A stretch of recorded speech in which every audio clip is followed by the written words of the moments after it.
Nĩ hahwĩrĩ rarĩ na arutwo wa thukuru wa airĩtu wa St Joseph County-inĩ ya Bungoma magĩkua kwahoteka nĩ mũtuthũko wa mũrimũ wa kũharwo gatema, kuona nĩ gũkoretwo gũgĩkua kwĩna mũtuthũko wa mũrimũ ũyũ icigo itiganĩte cia bũrũri.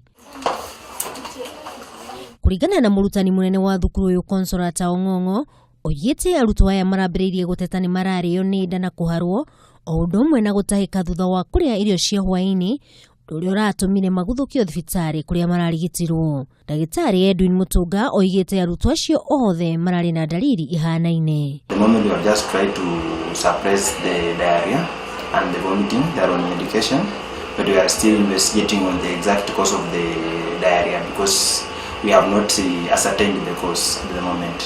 Mũrũgamĩrĩri wa gĩthomo kaunti-inĩ ya Bungoma Richard Sabwani nĩ orĩtie aciari arĩa marĩ na ciana thukuru-inĩ ũyũ magĩe na ũkirĩrĩria, kuona gũtirĩ mwana wĩ hatĩka-inĩ.